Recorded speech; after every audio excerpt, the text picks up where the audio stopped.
Cabo San Lucas is known for its gorgeous beaches, its iconic Cabo Arch, but just 20 minutes away, that paradise is completely vanished. You have mountains of trash, rotting flesh everywhere, and families looking to survive out here.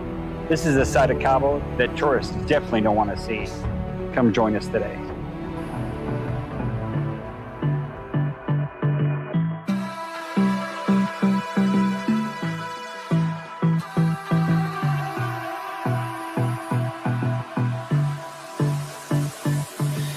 For over 20 years, I'd visited Cabo San Lucas Mexico on vacation, and every trip felt like coming home. I'd always dreamed of having a second home here, yet I never imagined living in Cabo full-time. Back then, it just didn't make logical sense. I had too many obligations, from raising my daughter to caring to my parents, running a successful construction business, and then there were all the doubts, the lack of infrastructure, the language barrier, and of course the fear of the unknown. Spanish was the only subject I ever failed in school. It wasn't for the lack of effort. I tried my hardest, but some people just are not wired for languages, and I've made my peace with that. We all have our unique strengths and weaknesses, and that's what makes us human. Moving to another country is one of the hardest decisions a human can make. It takes an open mind, courage to embrace change, and the patience to adapt to a completely new culture. Trust me, it's not for everyone. If you'd asked me 10 years prior whether I ever do it, I would have laughed and said, no way in hell. I didn't have the mindset I have now. The biggest obstacle was, of course, fear. Those voices in your head that whisper self-doubt. That's your ego talking, not the truth. It's all an illusion, designed to keep you safe, but never evolve. I had to learn to silence that voice and trust my intuition, to let go of the fear and follow my heart if I ever wanted to live my dreams. I've been an entrepreneur my entire life, and I'm a builder by nature. So on August 1st, 2022, I did the most unconventional thing I've ever done in my life. I sold my dream home that I had built with my own two hands in Tempe, Arizona, and I left for Mexico with nothing but 2 suitcases and my Doberman Marley. We set out for the Baja in search of peace, to rebuild not just a home, a new life, mentally, emotionally, spiritually. It was the complete opposite of everything I've ever known. I've always been meticulous and structured, yet here I was walking away from everything I had built over an entire lifetime. It was absolutely terrifying, but also completely liberating. I sold or donated nearly everything I owned just to start fresh. Don't get me wrong, I loved living in Tempe. It was absolutely spectacular. But the months leading up to my decision, everything in my world began to collapse. My daughter had grown up and was off to college. I wasn't needed in the same way anymore. Then both my parents, my 2 best friends, suddenly passed away just months apart from one another after 65 years of marriage. My mother was my rock, my everything. I couldn't imagine a day without her. My father was my peace, the mirror of who I am, yet also my perfect opposite. Losing them both broke something inside of me. And if that wasn't enough, I had also lost my 2 older brothers, one to alcohol, the other to drugs. I remember one night asking God, how much can one person take before they finally break? Yet somehow, I was still standing, still breathing, still grateful for the time I had with them. I knew I was truly blessed. Their love was a gift from God, one I will always carry with me every day. After spending most of my life in Tempe, I knew my time had come to an end. I didn't feel at home there anymore. I was ready to search for my new peace, to build something new, not out of ambition, but out of healing. I had always dreamed of building a home in Mexico, overlooking the Pacific Ocean. But life's obligations had always held me back. Now, for the first time in my life, I had nothing left to lose and everything to gain. The dream that once felt impossible was now my only way forward. So I sold my home and all my possessions just before the housing crash of 2022. With only 2 suitcases and my loyal companion Marley by my side, we headed south, towards the Baja, towards the new unknown, towards our new beginning. If you haven't already, and you enjoy this type of content, go ahead and hit the like button and the subscribe button. I would really appreciate it. Thanks so much. Shortly after arriving in Cabo, I found the perfect parcel of land, perched atop a spectacular cul-de-sac just 15 miles north of the city, overlooking the Pacific Ocean. It was simply breathtaking, exactly how I envisioned in my dreams. Within a few short months, I had assembled a new construction crew. From day one, we instantly clicked. It felt like family. Every day working with them was an incredible experience. And slowly I began to feel at home in beautiful Cabo San Lucas. For my new build, I decided to start with a casita, a small livable space where I could stay while the main house was under construction. That morning, my foreman Carlos, my right-hand man, pulled me aside and said, "We need to deal with this garbage. It's getting out of hand." And I said I was thinking the exact same thing. Let's take care of it today. I wasn't planning to tell a story that day. I was just trying to do what I felt was right. Our truck was loaded with construction debris, broken tile, wood, drywall, and concrete. A clean slate isn't just about appearance, it's about safety. Every loose board, every jagged edge, every piece of rebar is a hazard waiting to happen. In Cabo San Lucas, commercial dumpsters don't exist. Contractors are not allowed to have them.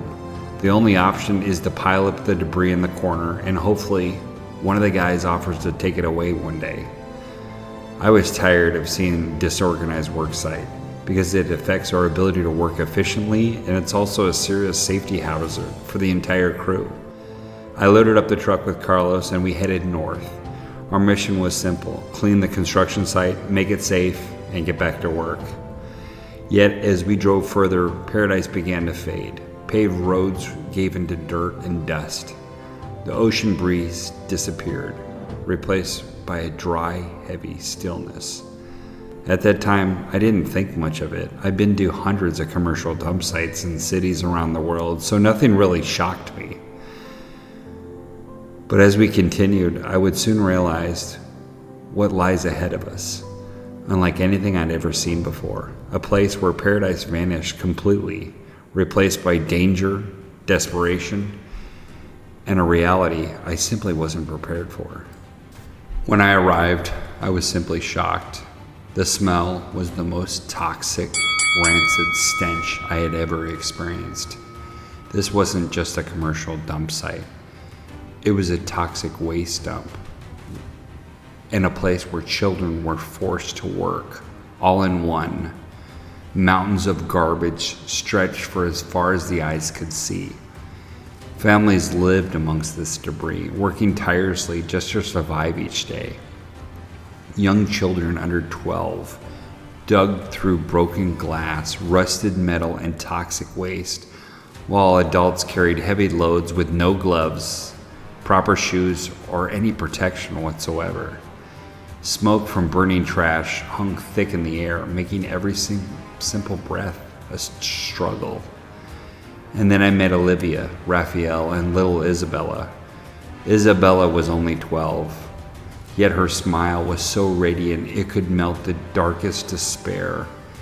Even in the midst of all this chaos, danger, and hardship, her light shone brightly. Olivia and Raphael, 2 people with almost nothing, carried courage, hope, and unwavering determination. Their love and support for each other, and their resilience in their face of overwhelming odds was simply astonishing. It humbled me in an instant. I asked if they were hungry. Their faces lit up like Christmas trees. Gratitude overflowing. "Yes, please. If you could please bring us something to eat, that would be amazing," they said. That moment, their hope, their trust in a stranger pierced my heart. I will never forget the look in their eyes. On my next trip, I made good on my promise. I stopped at a local deli and had them prepare as many sandwiches as I could carry, along with chips and fresh bottles of water. That day, we gave out dozens of sandwiches and fresh water to all the people living there. It wasn't just a grand gesture in the world's eyes, but to them it meant everything. Their smiles, laughter, and heartfelt gratitude, even in the midst of such harsh conditions, brought light into the darkness. Watching Olivia and Raphael together, I saw two humans making the most out of life, supporting one another and refusing to give up despite the circumstances that would crush most people. Their courage, determination, and love reminded me how precious life is, how resilience can shine brightness in the hardest moments, and how human connection can be so transformative. That moment will stay etched in my mind forever. As the day wore on, children like Isabella worked amongst the broken glass, rusted metal, and jagged debris. Toxic fumes from the burning trash made even the simple breath a struggle. Invisible viruses and diseases lingered throughout the air, and it was a constant, unseen threat. Adults face the same risks every day, carrying heavy loads with no protection, trapped in a cycle of danger and desperation. It quickly became clear to me, this wasn't just survival, this was abuse. Children and adults were forced into this way of life, grueling, demeaning labor, often under coercion, with little to no pay.